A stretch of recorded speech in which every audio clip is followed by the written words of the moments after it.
prior to the outbreak of the Horus Heresy, the Primarch of the Thousand Suns Legion, Magnus the Red, would use his talents for sorcery in an attempt to warn the Emperor about the War Master, Horus Lupercal, betraying the Imperium.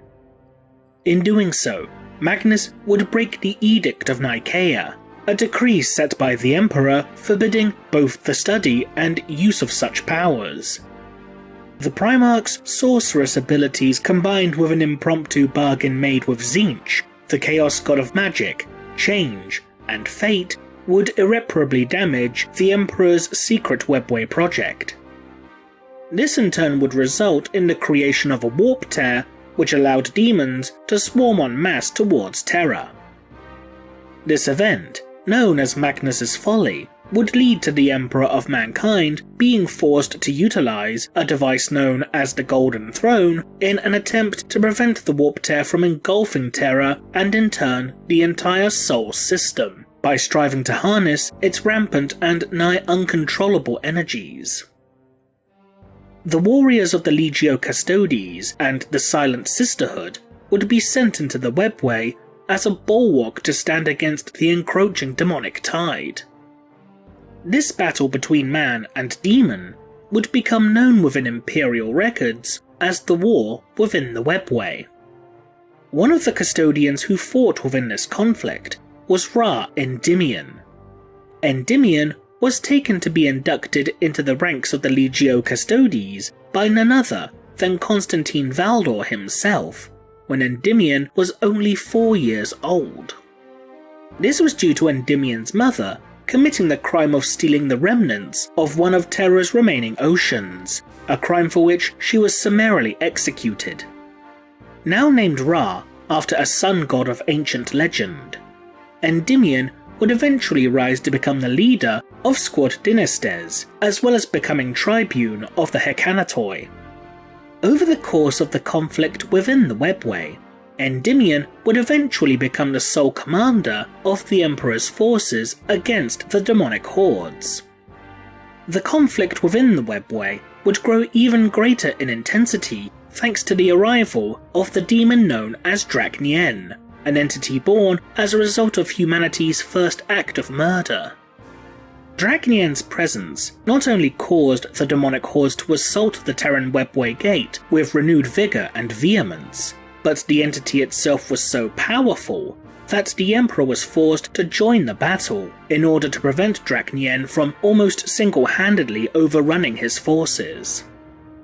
The Emperor and Drach'nyen would battle fiercely against one another, with the demon proving itself more powerful than the Emperor ever realized. Drach'nyen would use its shape-shifting abilities to take the form of a great and savage Stone Age warchief, before impaling the Emperor with its blade, causing him grievous wounds. Endymion would shout an order for the Emperor's forces to kill the demon, but the Emperor demanded that they stayed back. As Drach'nyen drank deep of the Emperor's life force, its form would crumble to ash until all that remained was the blade, which had grown more ornate and vile in appearance. The Emperor, with great effort, would wrench the demon blade from his body. Mustering all of his physical and psychic strength, the Master of Mankind would hurl Drach'nyen at Endymion, driving the blade deep within the custodian. Ra, in his shock, asked the Emperor why he did such an act, but would grow to understand the significance of the act. Drach'nyen could not be destroyed, only imprisoned, and the Emperor had chosen Ra to act as the demon's jailer. The Emperor would use his flaming sword to unleash a tidal wave of purifying flame and light against the demonic hordes, clearing the path for Endymion before simply ordering the custodian to run. Endymion would flee into the depths of the Webway, never to be seen again. So, what happened to Ra Endymion after he ran? What we do know for certain is that at some point after Endymion fled into the depths of the Webway, Drach'nyen in its demon blade form would become imprisoned within a labyrinth underneath a structure known as the Tower of Silence upon the ice-space world of Uralan.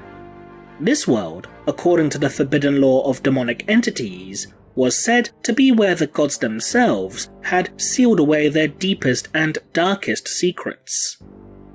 This would strongly indicate that at some point during Endymion's exodus into the webway, that the custodian eventually perished. Given as Drach'nyen was able to leech the very life force of the Emperor himself, it's not unreasonable to assume that the same fate befell Endymion. But this in itself fails to explain as to how Drach'nyen would become imprisoned within the Tower of Silence, though one cannot entirely dismiss the possibility that one or more demonic entities or servants of the ruinous powers could have facilitated the blade's transport to Ur-Lan.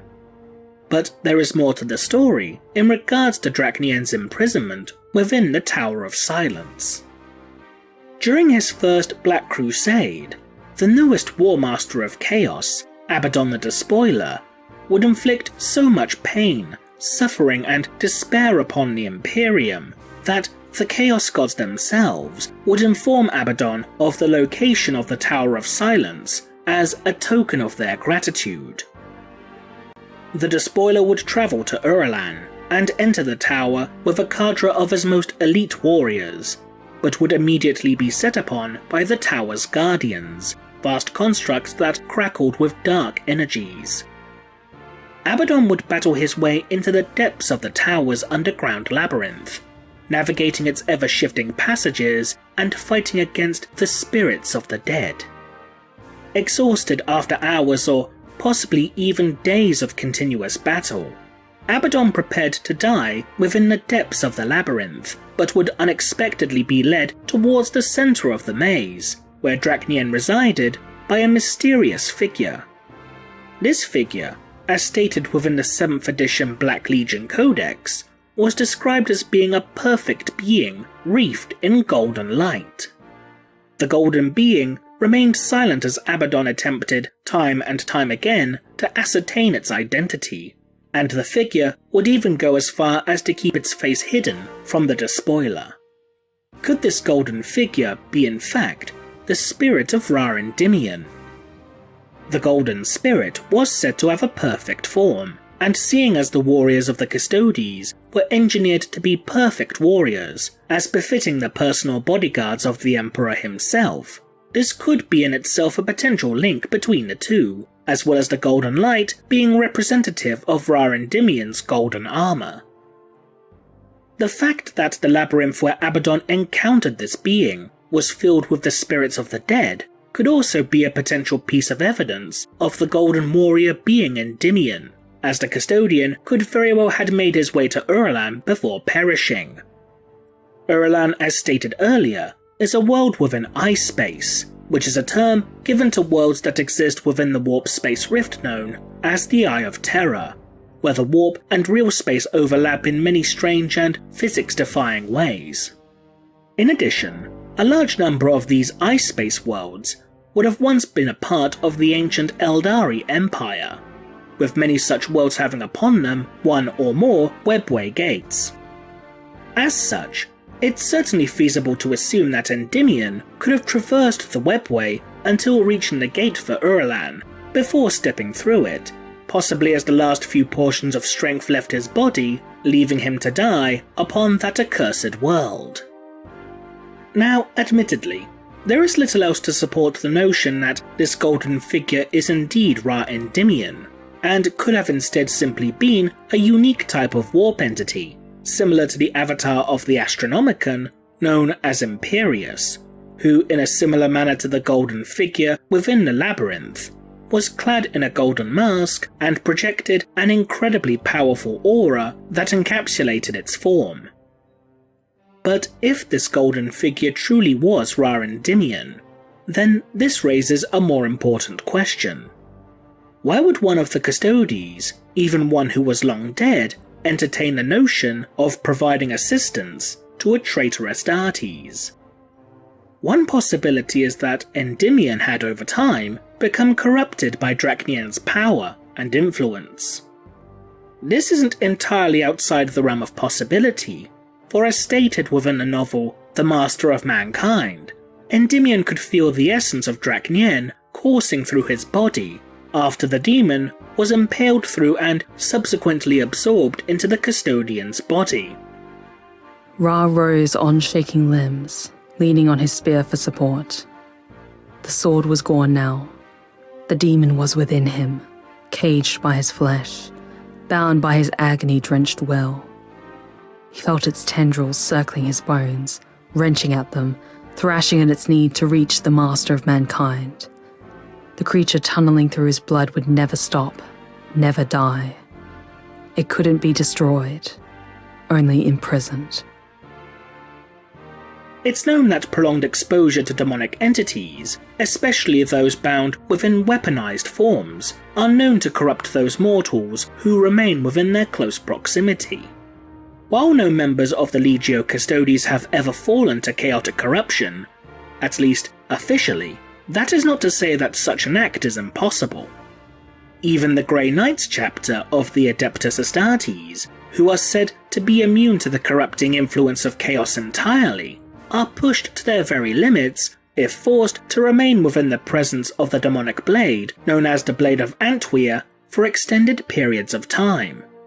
But unlike the Blade of Antweer, which is an external source of corruption, while Drach'nyen was bound within Endymion, it would have become an internal source of corruption, and could have quite feasibly tainted the custodian from the inside out. With this in mind, it's possible that Drach'nyen's intense and all-encompassing hatred towards the Emperor eventually consumed Endymion's mind, or that the Chaos Gods directed the former custodian towards Uralan. If the latter is the case, then the Chaos Gods could keep Drach'nyen locked away within the Tower of Silence until a being worthy enough to wield the demon blade in the eyes of the Dark Gods was able to claim it, with Endymion's spirit fulfilling his intended purpose of acting as the demon's jailer. When Abaddon entered the labyrinth under the Tower of Silence in search of his elusive prize, Endymion, or what remained of his essence or soul, could have sensed the strength of will and determination within Abaddon, and thus deemed him worthy of wielding Drach'nyen, explaining as to why he would lead Abaddon to the demon's location. But another possible explanation presents itself. Perhaps Endymion led Abaddon to Drach'nyen's location in order for the custodian to effectively free his soul from its bondage. There is always a possibility that, upon his death, the soul of Ra Endymion became bound to Drach'nyen in some way, due to the demon being bound to the custodian in life. If this were the case, and Endymion sought to effectively free his spirit from the imprisonment and presumably torture at the hands of Drach'nyen, then perhaps Endymion, in his desperation for succor and relief, would lead a heretic and a traitor towards the location of the demon's sword for the beguiling prospect of his eternal torment to cease. If this truly were the case, then his selfish but altogether entirely understandable actions could have in fact doomed the greater whole of humanity to eventual damnation and extinction. What do you think happened to Ra Endymion? Leave a comment below, and thanks for watching.